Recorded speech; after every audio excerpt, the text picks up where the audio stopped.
Intangible assets, IPSAS 31 specifies the criteria that determine when an intangible non-current assets can be recognized, how to measure its carrying value, and explains disclosure requirements. In IPSAS, International Public Sector Accounting Standards, non-current assets is the other name of long-term assets which are we use in general accountings.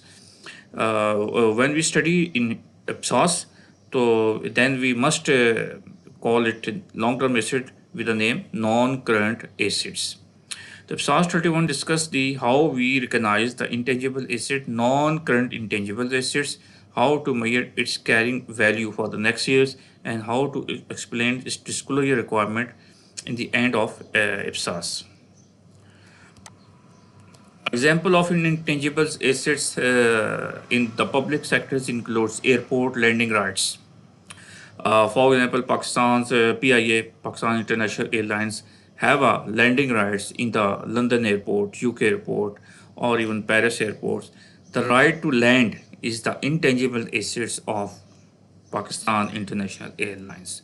Similarly, another example, licenses to operate radio and television stations where the right is available, that is the intangible assets for the television, that television network, that radio networks.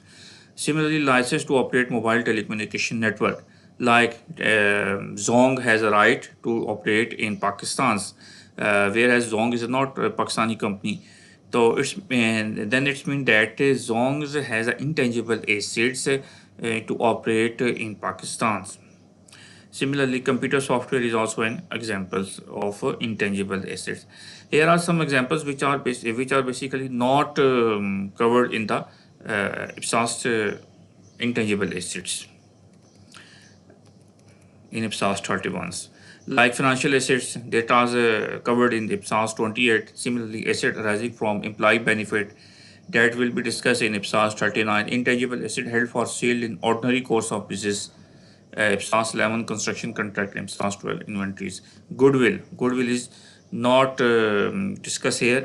That is basically we'll discuss in IPSAS 40 public sector combinations. Key definitions, intangible assets.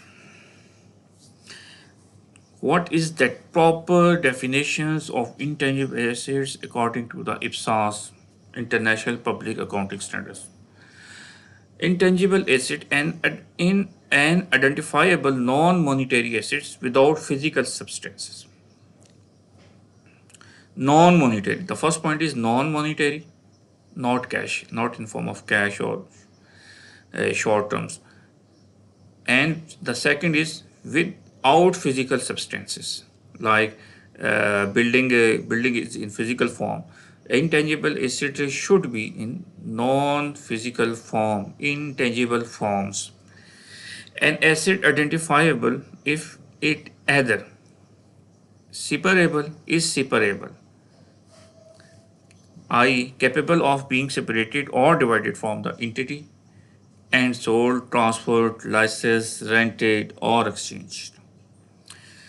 The first criteria is that the asset should be separable. It may be handled separately from the other assets of the organizations, like as we see in examples, airport landing rights. The airport landing right is a separable. It may be a right of a PIA, and it may be not a right of PIA, arising from binding arrangements, including rights from contractor or other legal rights, regardless of whether those rights are transferable or separable from the entity or from other rights and obligations. You may acquire, and organizations may acquire an intangible assets from that arise maybe from binding arrangements, like including rights from contractors or other legal rights. And there is options that you may be transfer those rights transfer to another entity. Recognitions and measurement of intangible assets. How to recognize intangible assets? When we recognize intangible assets, The recognition of an item as an intangible asset required an entity to demonstrate that the item meets the definitions of intangible assets, the recognition criteria. First of all, the asset should be within the line of definition of intangible asset. Then after that, uh, the asset should within the recognition criteria limits. What is recognition criteria? There are 2 points and both must be met. Number one, it is probable that an expected future economic benefits or services potentials that are attributable to the asset will flow to the entity. It means that the intangible assets should be in the form that will give you future economic benefits or may be able to provide service. This is the point one. The second point, the cost or fair value of the assets can be measured reliably. It means that if you generate or acquired intangible asset, the cost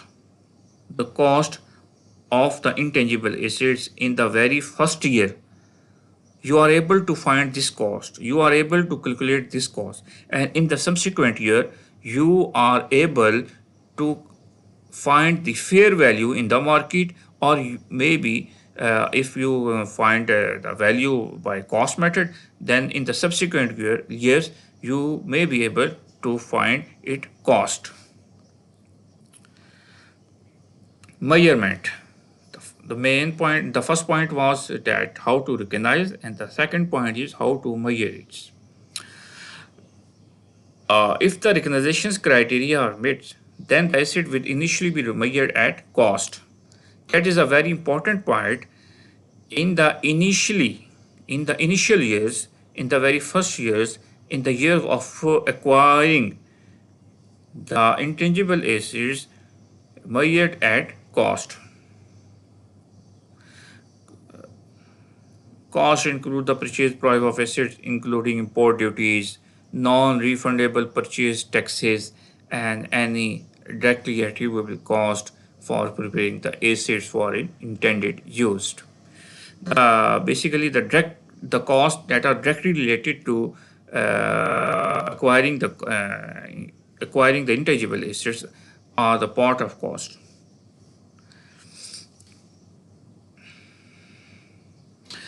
Another important point, a public sector entity may acquire intangible asset through a non-exchange transactions. Non-exchange transactions mean where the both sides of exchange parties, the amounts are not in equal. For example, donations of pharmaceuticals patent to university. Patent right, against that acquiring patent right, university has not to pay any amounts. That is basically a donations. The initial cost at acquisitions will then be its fair value. When the university acquired pharmaceutical patent via donations, the question is how to calculate it cost for the writing in the financial reportings. Then we have options to enter the cost, the value by calculating its fair value in the market. If university had to pay the amount for acquiring that pharmaceutical patent from the market, the amount that university had to pay to the market is basically the amount, its fair value. Let's see the example. Let's see the definitions of fair value: the amount for which an asset could be exchanged or liability settled between knowledgeable willing parties in an arm's length transactions. Types of intangible assets broken down into two main categories: internally generated development cost, which is essentially where an entity is incurring cost on developing a new product, materials, or systems. The first part is basically related to development cost and intangible assets which are generated by an entity itself. The other part, the second types, is other separately acquired intangibles. This would include copyrights and patents, brands, licenses, franchises.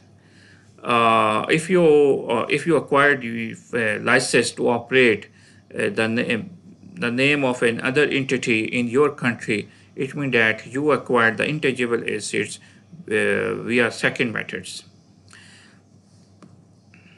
Common examples: computer softwares.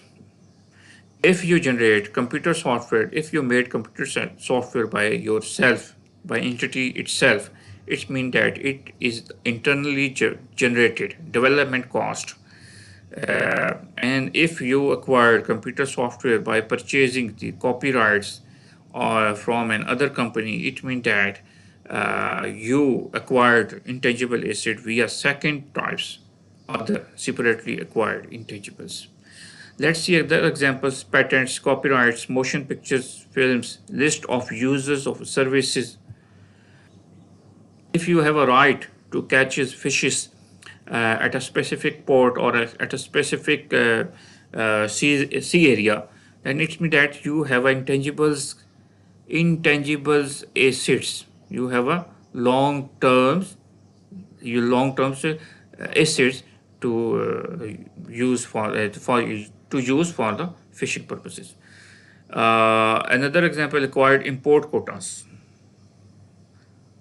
If you have a right to import specific items from another country or another entity, then it means that you have intangible assets. Relationship with users of a services is also example of intangible assets. Here another important small concept: intangibles heritage assets.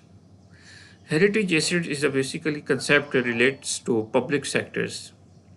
If SAS 31 does not require an entity to recognize intangible heritage assets, but if it does so, it must apply the measurement requirement of the standard.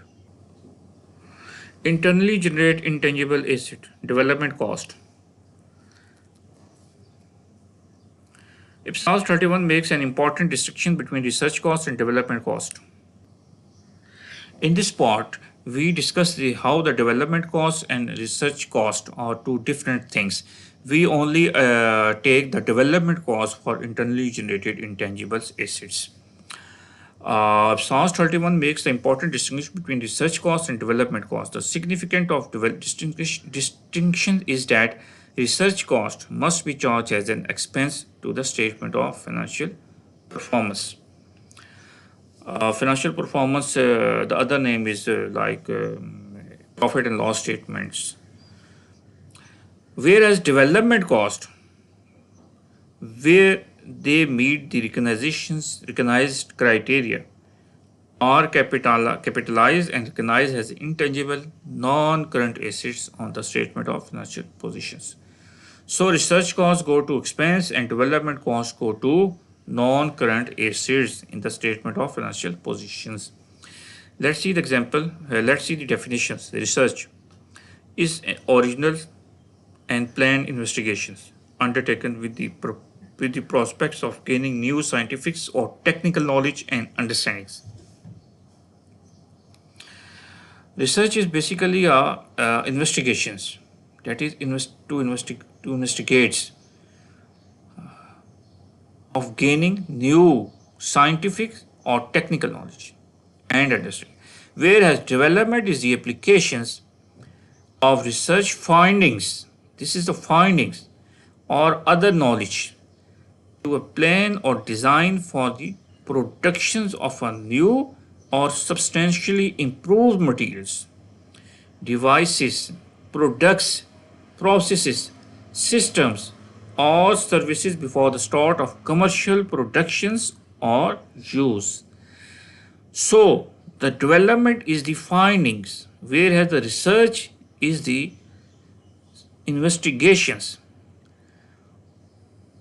Here are 6 criteria in order to recognize development expenditures. the technical feasibility of completing the intangible assets so that it will be available for use or sales. You have technical feasibility report that intangible asset will be generated, and it will be available for use or sales. The intention of managements to complete intangible asset and use or sales.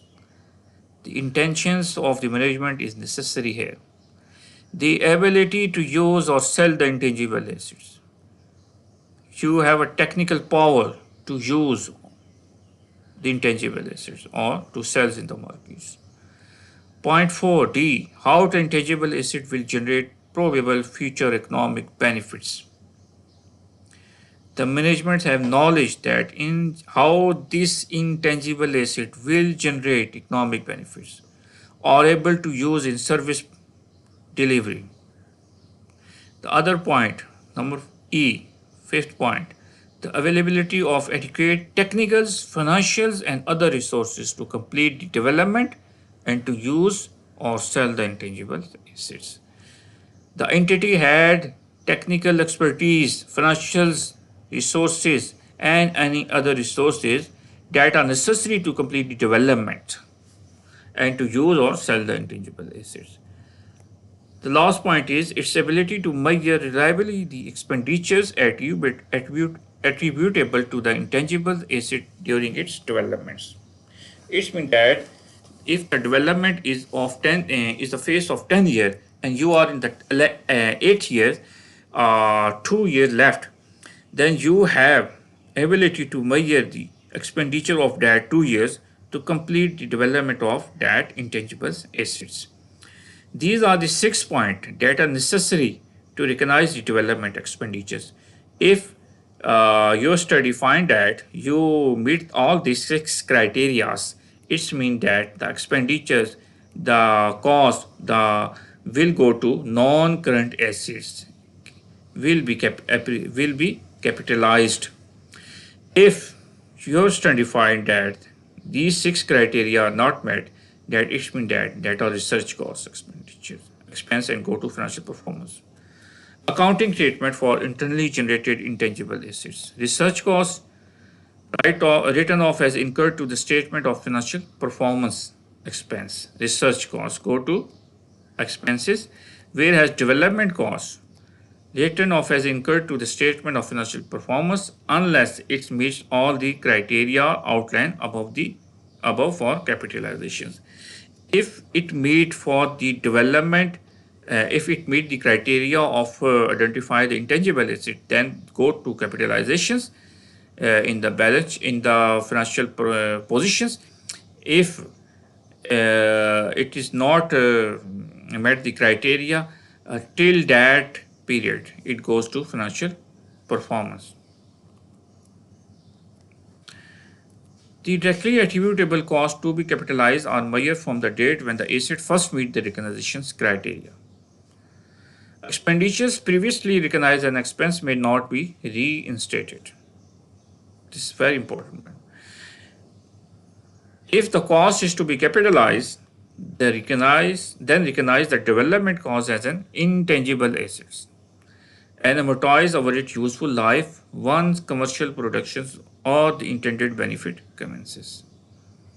The date when the 6 criteria are met, the directly attributable cost should be capitalized from that dates, and the expenditure previously recognized as an expense may not be reinstated.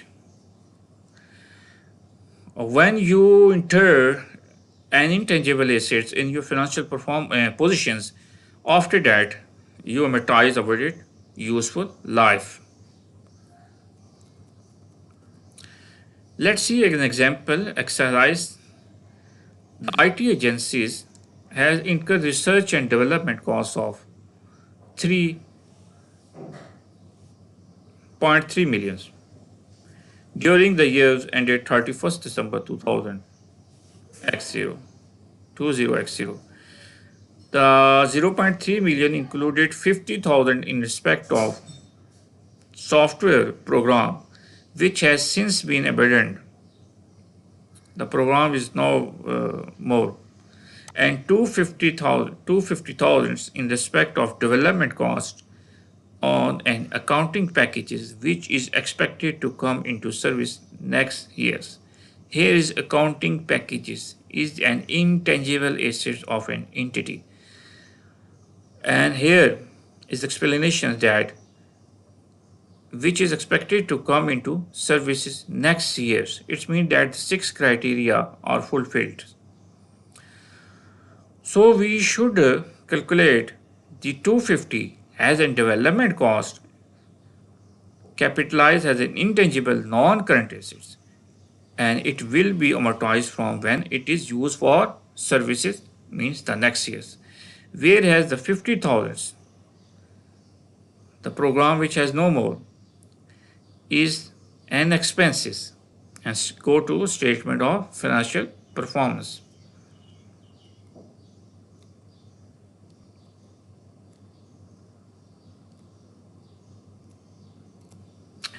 Other intangible assets measurements, the second type of intangible assets. Initial recognizations asset in other separately acquired class of intangible asset will be recognized initially at cost. The cost you have to pay to acquire the asset.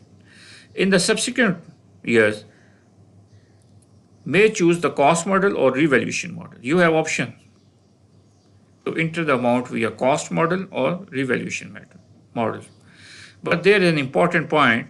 If you choose the revaluation model, then all other assets in the class should also be accounted for using the same model, unless there is no active market for those assets.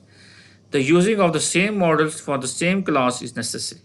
Cost model. What is cost model?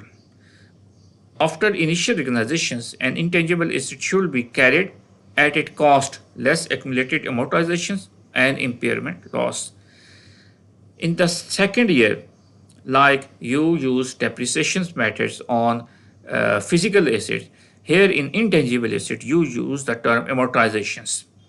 And there is an important concept, other concept, impairment loss. If there is an impairment process in the assets, you have to find the real value, the cost, the value of the model, the value of the intangible asset after deducting the impairment losses from the cost. And the revaluation model, after initial recognition, intangible asset should be carried at a revalued amount, fair value at the date of revaluation, less any subsequent accumulated amortizations. In the year 2 or in the year 3rd year, 4th year, 5th year, when you need to enter the value in the financial reporting, then you take the value from it, fair value from the markets, and less any accumulated amortizations from it. Fair value must be determined by reference to an active market. What is active market?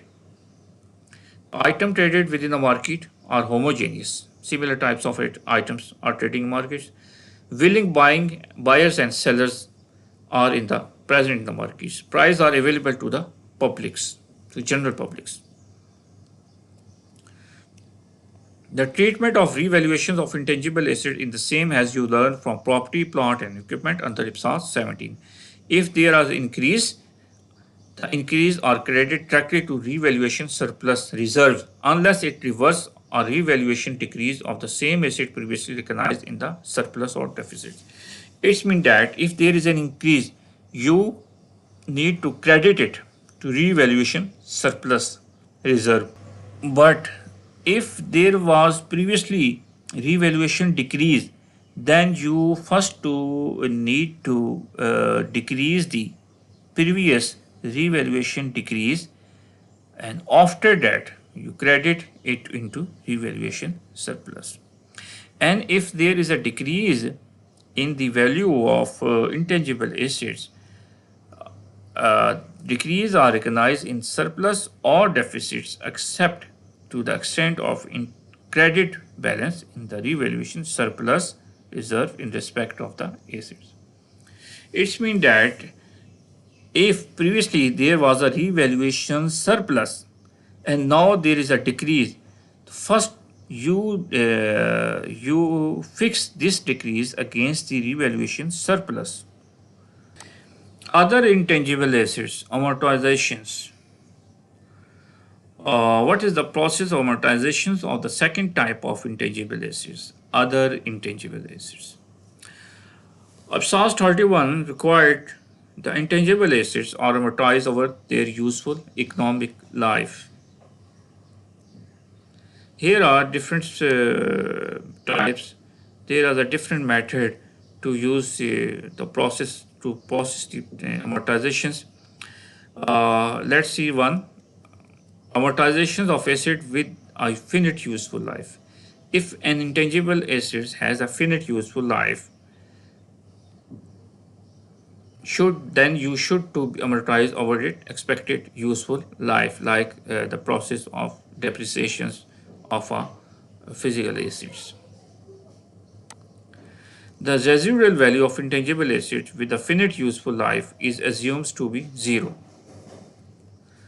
unless a third party is committed to buying the intangible assets at the end of useful life, or unless there is an active market for the type of assets. If the asset has a useful life, finite useful life, then you have to assume that its residual value is zero, and you similarly divided it with the years, the life of years, the years of life. And if an asset has indefinite useful life, then you should not be amortized the assets. Then there is no necessary to be amortized the assets. Subsequent expenditures, the standards state that the natures of intangible asset is such that there can be no additions to or replacement of part in the same way that can occur for tangible assets. How to de-recognize the second type of intangible assets, other intangible assets. An intangible asset should be eliminated from the statement of financial positions when it is disposed of, or when there is no further expected economic benefit from its future use. Then you need to dispose of, de-recognize from financial statement. If there is a gain or a loss on disposal, that is treated as income or expenses. The last part of IPSAS is disclosures. How to disclose the important point in your disclosure notes in the end of IPSAS, in the end of financial statements. First of all, we discuss the disclosure note of intangible assets. IPSAS 31 has extensive disclosure requirements for intangible assets. For each class of intangible asset, disclosure is required of the following, distinguishing between internally generated assets and other intangible assets. First of all, you need to explain in the notes whether the useful lives are identified indefinites or finites. And if finite, the useful life or the amortization rate used, you need to discuss about the intangible asset where the life is finite or indefinite. If finite, how many years and what rate of amortizations is being used. The second, B, amortizations methods used for intangible assets with finite useful life. If the asset has finite useful life, you need to identify the amortization method you use in the financial statements. The gross carrying amount and any accumulated amortizations at the beginning and end of the periods. The carrying amount of at the start of the years, at the end of the years, both need to disclose. Similarly, the amount of accumulated amortizations. D, the line items or the line items of the statement of financial performance in which any amortization of intangible asset is included. you need to disclose the line items. Reconciliations of the carrying amount at the beginning and end of the period showing. In the third point, we discuss the carrying amount and accumulated depreciations. When you need to reconciliations the carrying amount, you need to discuss these points. What are the additions, indicating separately those from internal development those acquired separately. You need to discuss the both. And disposal, you need to discuss the disposal. Increase or decrease during the period resulting from revaluations, if any. If you use the revaluation model, then you need to disclose what is the increase or what is the decrease due to the processing of revaluation method. Impairment losses recognized in surplus or deficits during the period in accordance with IPSAS 21 or IPSAS 26. Basically, IPSAS 21 and IPSAS 26 are discussing the impairment losses. If there is an impairment loss occurred via cost model or via revaluation model, you need to disclose here. Impairment loss reserve in surplus or deficit during the period in accordance with IPSAS 21 and 26. Any amortization recognized during the periods, you need to disclose it. Net exchange difference is important. You also need to disclose it. Other changes in the carrying amount during the period. If any other changes occurred in the carrying amounts as discussed above, so you need to disclose it also in the notes. Most detailed disclosure are required in relation to asset with indefinite useful life. These are the basically more detailed disclosure required. The important disclosure required are discussed here, and these are the more detailed disclosure note. Like any individual intangible asset that is material to the financial statement. Some intangible assets are worthable and some are very not worthable of a value of a very less amounts. So it discusses whether these intangible assets are materials or not materials. Intangible asset acquired in non-exchange transactions. If you acquired intangible assets via donations, this is basically non-exchange transaction. So you need to disclose in the notes that the computer software, for example, a computer software is acquired via donations, via non-exchange transactions. Another concept, application guidance, website cost. Website costs may only be treated as intangible asset if they meet the same general recognition criteria for the recognition of intangible assets and can satisfy the 6 criteria. This is basically a question how to treat the website cost. IPSAS states that if website costs meet the 6 criteria of development process, so you have to calculate, you have to recognize it as intangible assets.